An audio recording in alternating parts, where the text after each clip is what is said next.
main perang-perang PUBG bagus kan, tapi kalau letak you dekat hutan lawan dengan musuh yang betul-betul, boleh ke? Kalau you boleh apply, terbaik.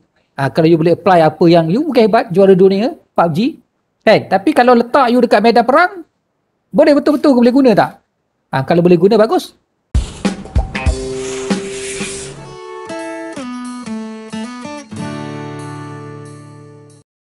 Okay, bismillahirrahmanirrahim. Assalamualaikum warahmatullahi wabarakatuh. Selamat pagi. Okay, hari ini kita sambung lagi untuk tajuk daya gerak elektrik dan rintangan dalam. So, kita nak pergi lebih jauh lah. Saya harap you all bersedia dan dapat belajar dengan baik. Boleh dengar suara saya dengan baik? Okay, Boleh dengar. Siapa boleh dengar, boleh check nombor 1. Minta respon sikit. Kan saya syok sendiri cakap seorang-seorang. Okey, Daim seorang je ke? Yang lain? Okey, terima kasih. Terima kasih. Maknanya dah ramai boleh dengar. Okey, kita teruskan. Okey, so kita untuk daya gerak elektrik dengan tekanan dalam ni, kita tengok bateri, sel kering. Itu yang kita belajar kan, sel kering dan bateri-bateri lain lah. Okey, untuk pemahaman yang lebih, kita akan tengok lebih detail bagaimana kejadian yang berlaku di dalam sesuatu sel kering itu. Jadi dekat sini dinyatakan, dekat sini dia beritahu kita, bateri alkali menggunakan kalium hidroksida sebagai elektrolit. Maknanya ini adalah bahan kimia yang saya pernah masukkan sebelum ni lah. Saya kata ada bahan kimia kan dalam bateri tu kan. So salah satu bahan yang digunakan ialah kalium hidroksida. Okey. Jadi elektrolit itu kalau kita perhatikan di sini 2 kali lebih tahan lama berbanding dengan yang biasa yang lebih murah, iaitu zinc carbon. Ini yang dulu-dulu lah. Dulu-dulu kalau kita beli bateri yang murah-murah tu biasa diguna zinc carbon. Sebab zinc carbon ni lebih murah. Yang dia guna amonia klorida dalam dia tu. Okay, bateri zinc carbon ni yang kata kat luar tu ada zinc. Ada lapisan logam kat luar tu zinc. Bersama dengan karbon di tengah-tengah dia. Okay, kemudian ada bahan kimia menyeliputi karbon tu digunakan amonia klorida. Jadi yang ini lebih murah berbanding dengan kalium hidroksida ni. Suatu hari nanti mungkin kita akan jumpa bahan yang lebih murah daripada sekarang. Okay, kita harapkan macam itulah sebab biasa bidang elektrik ni dia berkembang pesat. Dia sentiasa ada perkembangan-perkembangan yang sangat laju sebenarnya. Saya baru-baru ni saya attend seminar STEM 1 hari sampai ke petang.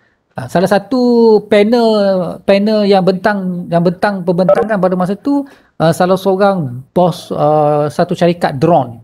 Apa nama syarikat saya dah lupa dah.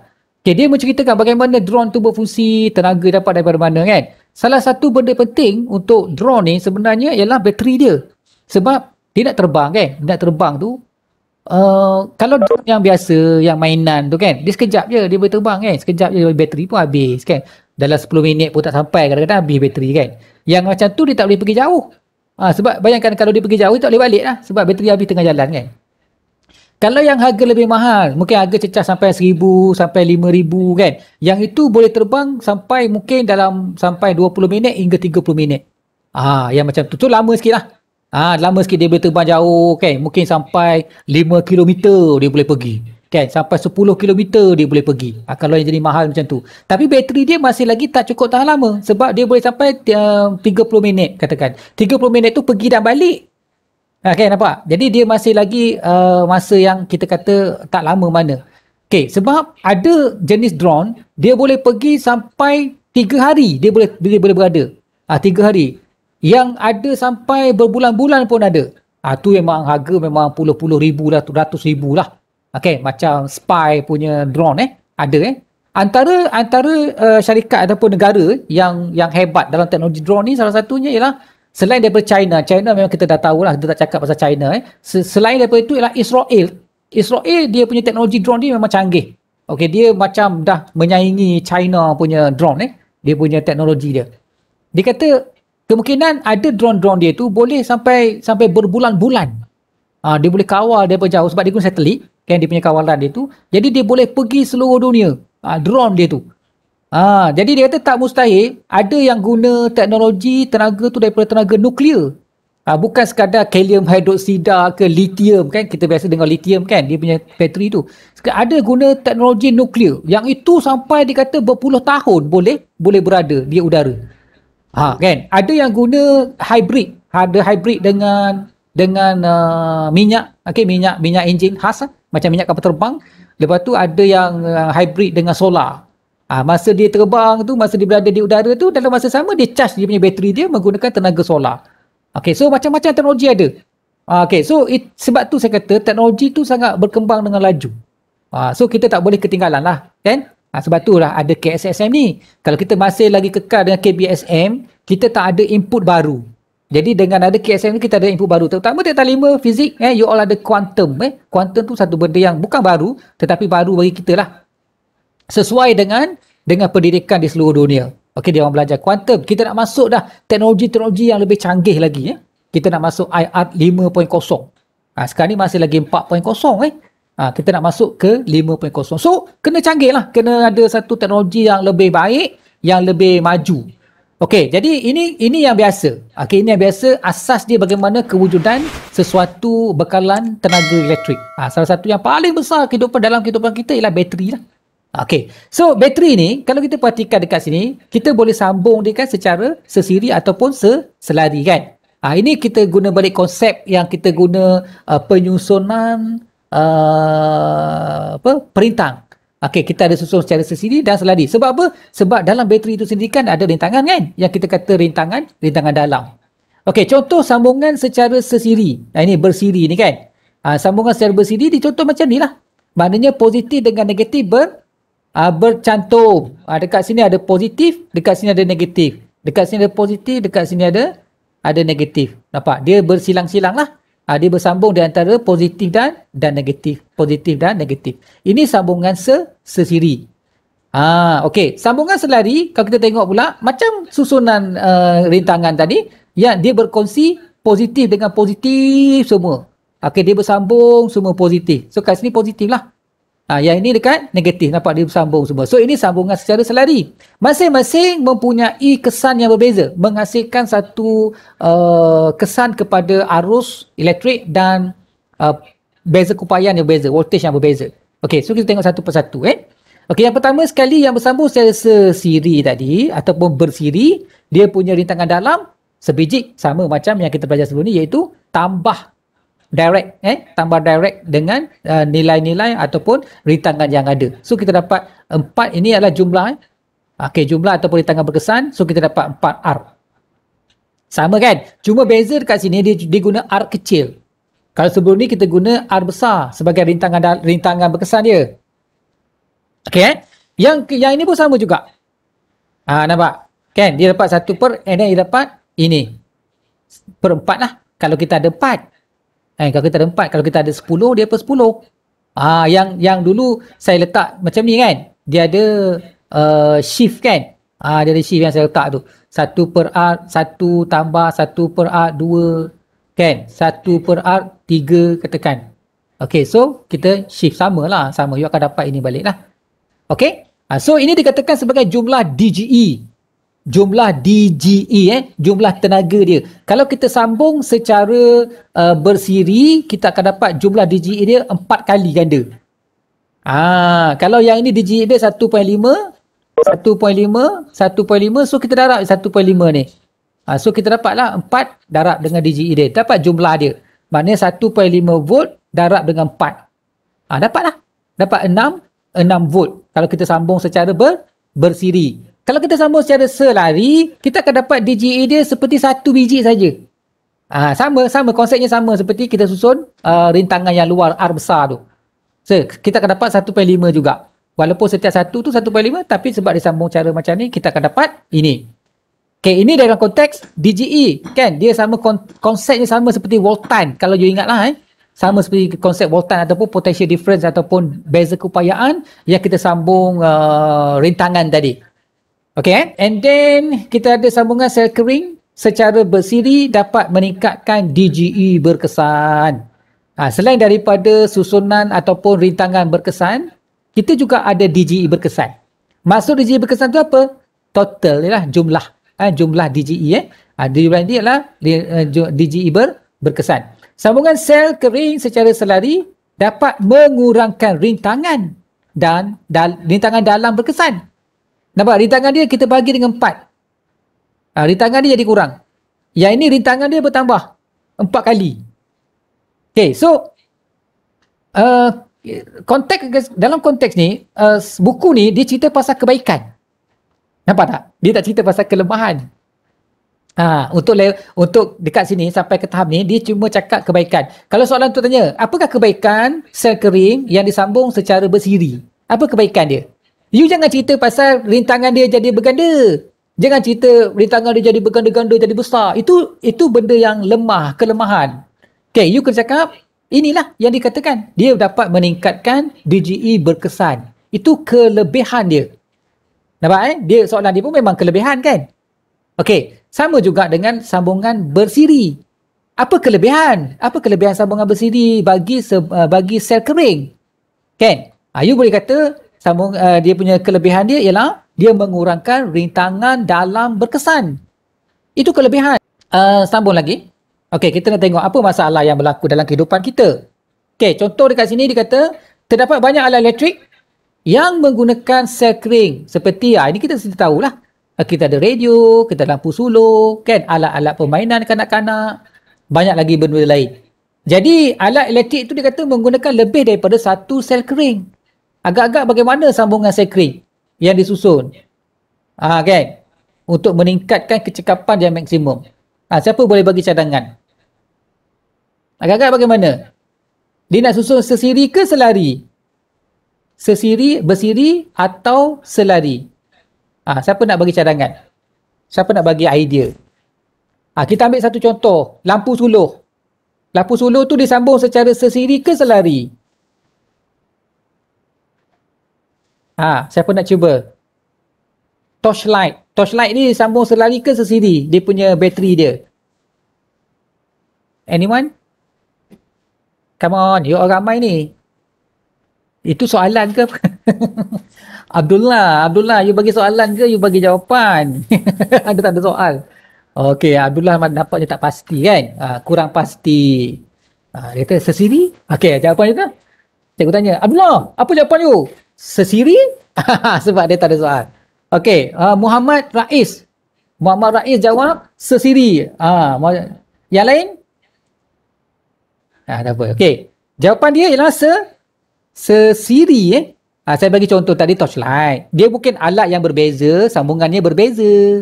Tak semesti sama. That's why saya bagi contoh lampu sulur. Kalau lampu sulur, kalau you perasan lampu sulur, lagi power dia, lagi panjang dia. Kalau dia guna dry cell biasalah lampu sulur tu kan dia panjang kan. Kenapa dia panjang? Alamak, tak cantiknya lukisan saya. Susah sikit nak lukis dengan tablet pen ni. Kalau guna surface mudah sikit lukis. Saya tak guna surface. Contohnya macam ni kan, panjang kan. Oh, ada yang belum sampai. Adam belum sampai. Okey, tak apa. Yang belum sampai tu tak apa. Kita bincang pelan-pelan Okey. Kenapa dia panjang? Sebab bateri ni disusun macam ni. Jadi, you bayangkanlah kalau panjang, contohnya dia ada 3 biji bateri. Dia ada 4 biji bateri. Sebab tu dia panjang. Kalau disusun cara macam ni, kita nampak dia lebih kepada sesiri lah. Nampak Dia bercantung antara positif dengan negatif bersambung kan. Dia bukan macam selari lah. So lepas tu bila disambung macam ni, lepas tu panjang, dia punya cerah. Bila kita switch on, dia nyala terang. Okey tak? Sebab apa nyala terang? Sebab DGE tu besar.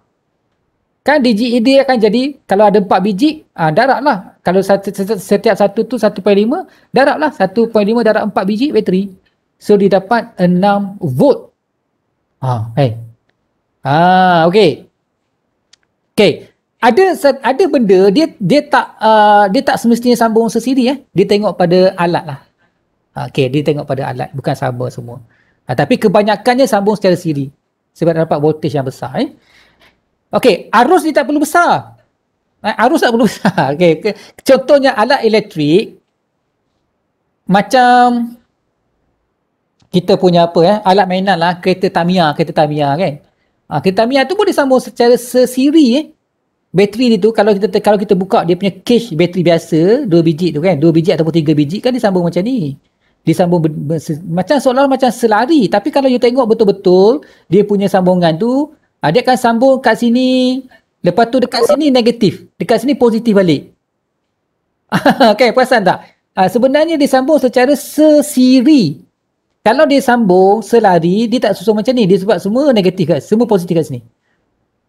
Lepas tu dia pun cantum kat sini. Itu adalah barulah dia jadi selari. Saya harap you jelas. Kalau tak jelas tu you kena tengok balik lah. Barulah sini negatif, sini positif. Ini sambung selari. Tapi kalau you perasan, kita letak bateri Tamiya tu, kita bukan letak sini positif, semua positif kat sini, sini negatif. Sini positif balik. Kalau 4 biji bateri katakan, so di sini jadi negatif balik. Seolah-olah macam disambung positif, negatif, positif, negatif, positif, negatif. Seolah-olah macam ni.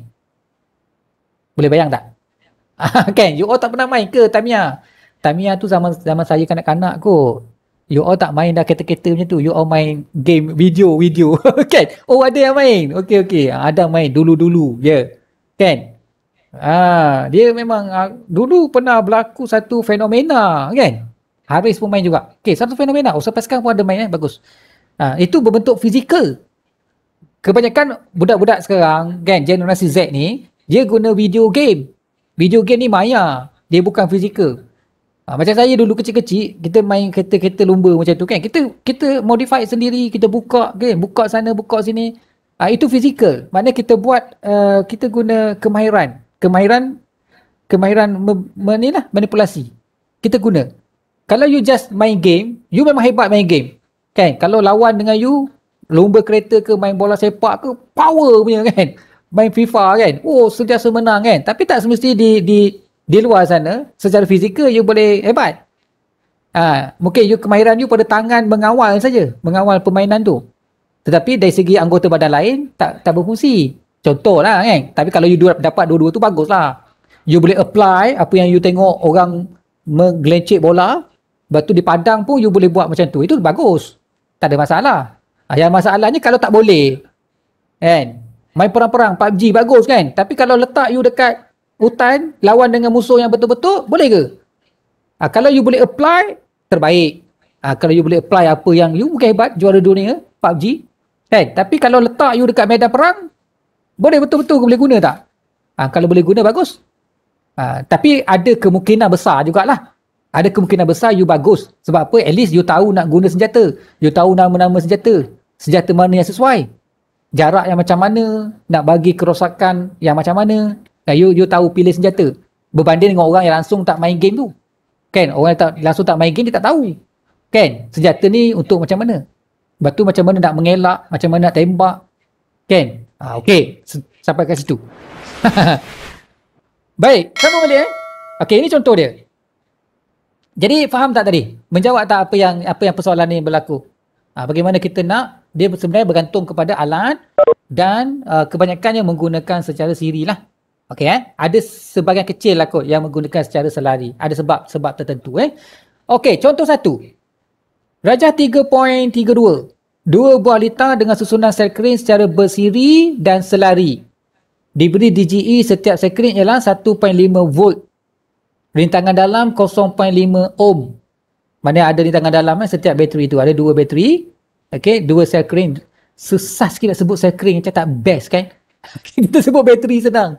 Okay, bateri. Tapi bateri ni nama umum. Bateri ada banyak jenis. Sebab tu dalam buku yang lebih rasmi, yang lebih prihatin macam buku teks ni, dia tak guna perkataan bateri untuk menggambarkan sekring tu. Walaupun ia sebenarnya memanglah bateri pun. Sebab bateri ni dia umum, dia ada macam-macam jenis. Jadi kalau kita nak spesifikkan kepada cell crane yang kita guna pada jam semua tu, memang kita kena guna cell crane, dry cell. Okay, so saya sebut bateri, you faham lah. You faham lah. Okay. Contoh kat sini, yang ini disambung secara sesiri. Yang ini disambung secara selari. Okay, jadi soalan dia kita tengok. A, dia kata bandingkan arus yang mengalir bagi kedua-dua susunan lita di atas. Arus yang mengalir secara keseluruhan lah. Okay. Lepas tu dia suruh kita sambungan sel kering yang manakah yang memberi nilai arus yang lebih besar. Jelaskan jawapan anda. Jadi jawapan ni, soalan ni mungkin 2 markah lah. Yang ni 2 markah kata kan. Ini 2 markah. Okey, ni pun 2 markah juga. Ini bandingkan. Bandingkan, dia panjang lah jawapan dia. Jangan guna jawapan yang ringkas. Jawapan dia mesti panjang. Okey, lepas tu soalan ni dia kata yang pertama, markah pertama, yang mana lebih besar? Maknanya kita kena bagi tahu yang A ataupun B, sambungan sesiri atau sambungan selari. Itu jawapan markah pertama. Kemudian kita kena jelaskan kenapa kita kata A ataupun kenapa kita kata B. Mesti ada penjelasan dia. So markah yang kedua. Boleh nampak? Saya jelaskan di situ bagaimana cara nak menulis. Ada kat bawah lah. Saya tunjuk markah dia tadi. Okey. B, kita pergi satu dulu. Kita pergi A1 dulu. Begitu. A1 dia kata bandingkan. So kita tengok kat situ. Susunan dua sekering secara sesiri. Dia nak suruh bandingkan arus. Bandingkan arus ni. Jadi bila kita kira, kita dapat arus untuk sambungan yang pertama sesiri ialah 0.27 ampere. Ini yang sesiri punya, bersiri. Okey, kita kira berdasarkan kepada rintangan berkesan. Nampak? Ini formula untuk rintangan berkesan kan? Okey, so rintangan berkesan kita adalah 1 ohm. Sebab 0.5 tambah dengan 0.5. Rintangan berkesan dia, kita tambah aja. Okey, berapa setiap satunya. And then kita dapatlah rintangan berkesan. Daripada rintangan berkesan itu, kita akan kira berapa arus menggunakan formula rintangan dalam. Ini formula rintangan dalam ni yang kita pernah tengok sebelum ni. Okey, bila kita gantikan ini DGE, okey, kita gantikan 3 lah kita dapat. Sebab dia bersiri kan? Dia bersiri, kita dapat 3 rintangan DGE dia. Okey, lepas tu kita dapat rintangan luar 10 kat situ. Ada rintangan luar kalau kita tengok letter tu ada rintangan luar 10. Masing-masing ada 10 lah. Okey, so R besar masing-masing 10. And then tambah dengan rintangan dalam jumlah rintangan dalam berkesan. So kita dapat 1 tadi kita kira. Ini 1. So kita gantikan, kita dapatlah rintangan arus dia ialah 0.27 ampere. Beres. Okey, kaedah yang sama kita pun guna untuk sel kering yang dia susun secara selari pula. Okey, yang pertama kita kena kira rintangan berkesan, rintangan dalam rintangan dalam berkesan dia. Lepas tu kita gantikan dalam formula yang melibatkan rintangan dalam. So kita gantikan DGE dia berapa, rintangan luar dia berapa, rintangan berkesan dia berapa, and then kita dapat 0.1463 arus. Okey, so kita dapat dia punya arus dia macam tu. Boleh tak? Jadi dia tanya kat situ yang mana yang lebih besar. Jadi kalau kita dapat kat sini, rupa-rupanya sel kering secara bersiri memberikan arus yang lebih besar berbanding DGE berkesan. Kerana DGE berkesan dia lebih besar. Itu sebab dia. Secara logik, saya pun ada sebut tadi kan? Saya ada sebut tadi. Kalau dia sambung, saya undur balik kat sini. Kalau dia masih ingat apa yang saya sebut tadi kan? Saya kata kat sini, dia punya rintangan berkesan ni kecil kan? Lepas tu saya kata tadi arus dia besar. Kan? Betul tak? Itu konsep yang awal kita tahu. Konsep yang awal rintangan yang biasa. Bukannya susunan bagi bateri. Susunan bateri ni itu kelainan dia berbanding dengan susunan rintangan yang biasa tu. Rintangan yang biasa, dia tak ada DGE. Dia tidak melibatkan DGE. Dia tidak melibatkan tenaga. Tetapi bila kita sambung sel kering bekalan kuasa, dia melibatkan DGE. Sebab itu dia berbeza. Ada yang sama dengan susunan rintangan yang besar tu, ada benda yang berbeza. Contoh yang berbeza ini dia. Kalau kita perhatikan sebelum ni, kalau kita sambung secara selari rintangan berkesan dalam sesuatu litar, ia akan menghasilkan rintangan berkesan yang kecil secara selari, ingat tak? Jadi bila dia dapat rintangan yang kecil, maka arus besar akan terhasil. Itu yang dulu punya. Bukan bekalan kuasa Bila kita susun bekalan kuasa, rupa-rupanya dia tidak semestinya macam tu. Kerana apa? Kerana kita kena kaitkan dengan tenaga yang kita libatkan tu. Yang kita masukkan sebagai DGE. Nampak? That's why dia tulis macam tu. Sebab itulah alasan dia kenapa dia sambungan sesiri tu mempunyai arus yang besar. Sebab DGE dia besar. DGE dia kalau kat sini 3, bayangkan. Ini 3, yang ini 1.5, separuh.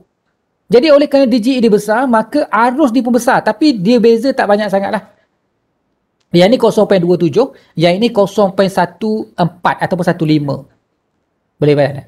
Okey, kita letak 2 titik perpuluhan 0.15 ampere. 0.15 ampere dengan 0.27 ampere.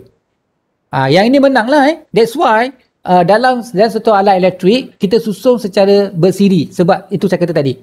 Kebanyakannya macam alat permainan, barang-barang mainan kita, alat-alat elektrik yang tertentu tu dia sambung secara bersiri. Sebab bersiri ni lebih banyak mendatangkan kebaikan. Lebih baik berbanding dengan selari. Cuma ada keadaan dia susun ni, sebab tu saya kata dia kadang-kadang dia jarang menggunakan sel selari ni. Ada sebab-sebab tertentu lah Okey, faham Okey, ada masalah setakat ni, faham tak? Sebelum kita lanjutkan lagi. Boleh? Ada apa nak tanya?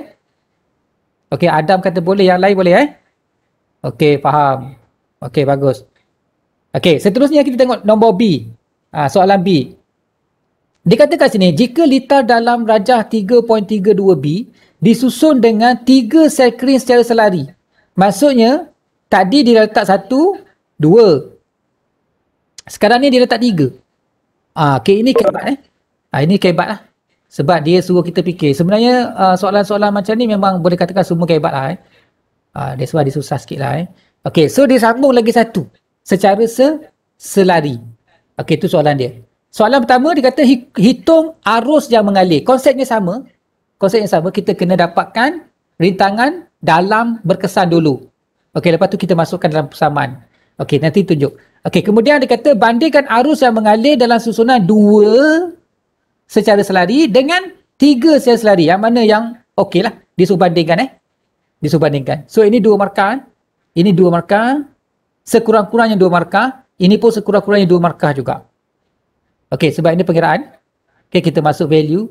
Dia boleh jadi 2 ataupun 3 markah sebenarnya sebab pengiraan itu agak panjang. Kita dapat 2 step pengiraan. 2 step pengiraan, lepas tu ada markah. Ada jawapan yang akhir. Jadi dia antara 2 hingga 3 markah. Okey, yang saya masukkan di situ ialah 2 step tu kita kena cari rintangan berkesan dulu. Lepas tu barulah kita cari arus. Kita dua rumus yang berbeza kita guna. Jadi markah dia lebih banyak. Biasanya macam tu Okey, yang ketiga dia kata nyatakan hubungan antara bilangan sel kering yang disusun secara selari dengan arus yang mengalir dalam litar dan jelaskan jawapan anda. Ini pun 2 markah lah biasanya. Okey, so kita tengok satu persatu. Yang pertama tu dia kata susunan disuruh kita kira arus kan. Bila kita kira arus, nampak? Kita dapat rintangan berkesan tadi berbeza sikit lah.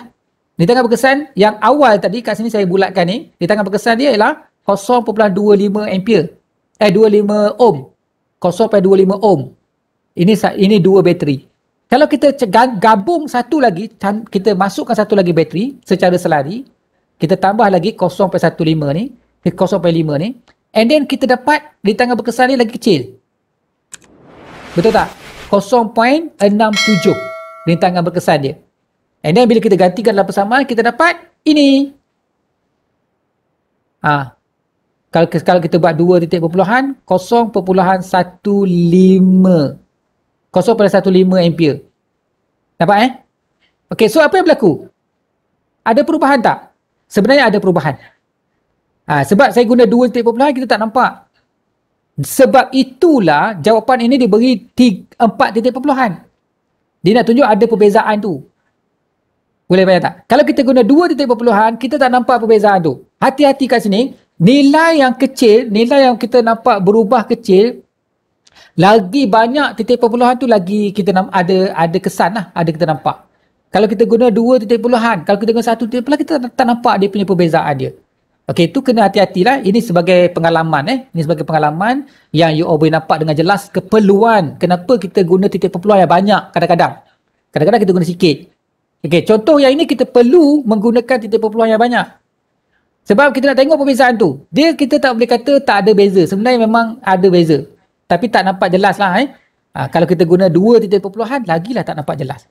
Okey, soalan yang 2. Nilai arus yang mengalir dalam litar susunan 3 sel kering adalah lebih besar. Nampak? Kalau kita guna 2 titik perpuluhan, kita tak nampak. Bila kita buat 4 titik perpuluhan, barulah kita nampak. Oh, yang ini 0.1475. Yang ini 0.1463. Dekat sini je beza dia. 63 dengan 75. Maknanya ada penambahan sikit saja arus. Sebab apa ada penambahan arus yang berbeza tu? Sebab dia dah kecil lagi di punya rintangan dia.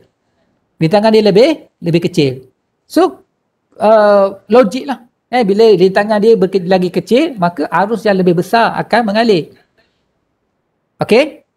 So dekat sini nilai arus yang mengalir dalam lintas susunan 3 selari adalah lebih besar. Okey, yang ketiga. Semakin bertambah bilangan sel kering yang disusul secara selari, semakin bertambah nilai arus yang mengalir dalam lintas kerana rintangan dalam berkesan semakin kecil ataupun semakin kurang. Boleh? Itu soalan dia kenapa kan? Nyatakan nombor 3 tu. Okey, kenapa? Yang ini bukan 2 markah. Sorry. Saya undur balik. Nombor B2 ni dia suruh bandingkan saja. Dia tak ada tanya sebab. Kan? Dia suruh bandingkan. Ni 1 markah. Sorry, ni 1 markah. Dibandingkan. So, kita bagi saja contoh A lebih besar daripada B. Itu saja. Bandingkan antara arus tadi. Ini maksud banding yang saya maksud awal tadi sebenarnya benda yang berbeza lah. Kenyataan yang lain-lain. Jika dia suruh nyatakan. Itu ada tambahan.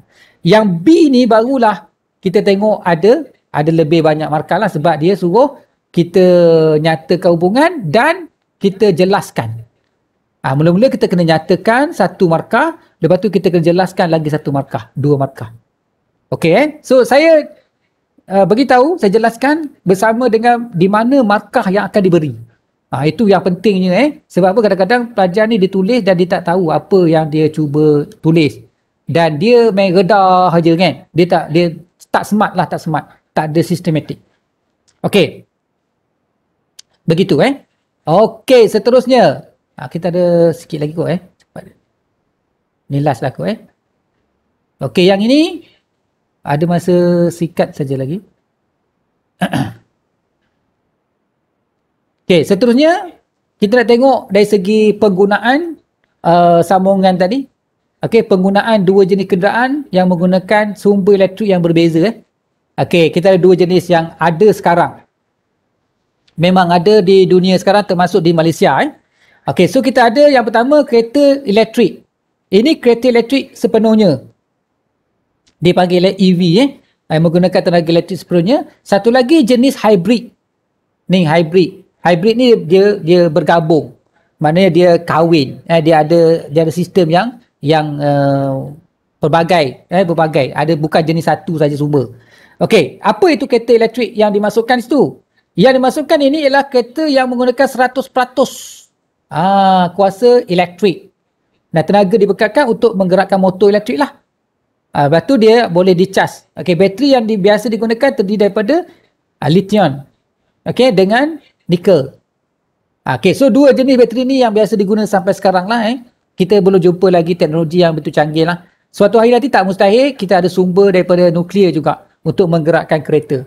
Okey, so bayangkan, you masukkan sedikit saja sumber tu, and then you boleh guna kereta tu untuk jangka masa yang sangat lama.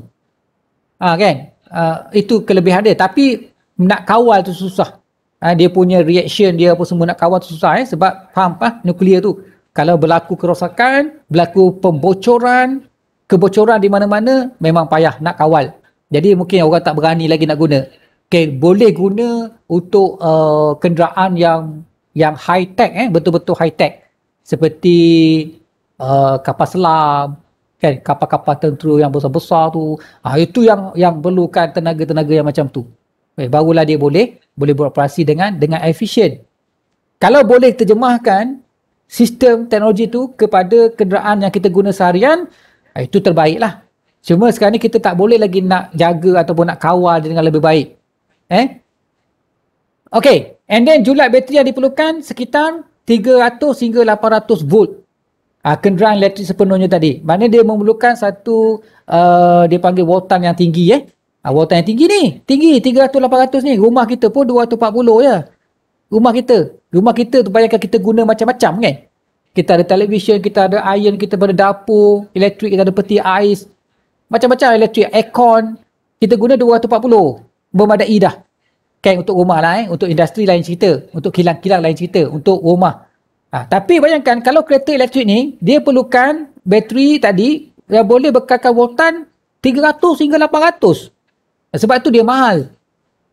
Bateri yang digunakan pada sebuah kenderaan tu memang mahal. Berpuluh-puluh ribu harga dia. Okey, berbanding dengan kereta hybrid yang kita guna ni lebih murah lah. Lebih murah daripada bateri yang saya maksudkan bateri. Okey, kereta ini menggunakan 25 hingga 40% kuasa bateri. Maknanya selebihnya dia guna benda lain. Seperti petrol lah. Biasa dia guna petrol. Okey, maknanya dia ada gabungan antara petrol dengan elektrik. Kadang-kadang dia guna elektrik, kadang-kadang dia guna petrol. Biasanya kereta hybrid ni untuk bergerak laju, biasa dia guna petrol. Untuk dia idling, masa dia berhenti dekat traffic light, dia automatic switch kepada bateri. Begitu. Masa dia guna petrol, biasanya masa tu juga bateri tu akan dichargekan. Dicharge bateri tu. So bila kereta tu berhenti, idling. Idling tu maksud enjin masih hidup, tetapi kereta tu tidak bergerak. Pada masa tu dia menggunakan tenaga daripada elektrik. Dia combine lah. Dah canggih. Sistem sekarang dah canggih. Dia auto switch je. Tak perlu kita manual switch kepada petrol kepada elektrik. Tak perlu. Sekarang ni dah jadi auto dah. Okay. So dah canggih dah sekarang. Julat tenaga dia, julat voltan bateri yang digunakan biasanya lebih rendah lah. 100 hingga 200. Ini pun tinggi sebenarnya. Ini pun tinggi. 100 hingga 200 volt ni pun tinggi. Tapi tak digunakan untuk bergerak laju. Dia tak macam kereta elektrik sepenuhnya. Ini lagi mahal. So yang ini kita banyak guna sekarang ni. Kita banyak guna. Suatu hari nanti tak mustahil semua orang guna yang inilah. Okay. Alamak, 2 minit lagi. Okay, ini contoh lah. Kereta yang menggunakan elektrik sepenuhnya. Nampak? Ini bateri dia. Okay, so ini bateri untuk kereta hybrid. Ini banyak digunakan sekarang lah. Dia punya road tax dia pun murah. Road tax dia lebih murah daripada kereta biasa. Contoh model, katakanlah model Honda lah, kereta daripada Honda. Okay, kereta daripada Honda. Kalau yang pakai ni, dia punya road tax dia lebih murah daripada yang biasa-biasa lah. Sebab apa? Sebab kerajaan memang nak galakkan seluruh dunia. Seluruh dunia dia guna konsep yang sama. Sebab nak menggalakkan menggunakan bateri ni, menggunakan elektrik. Sebab kita nak jaga alam sekitar kita.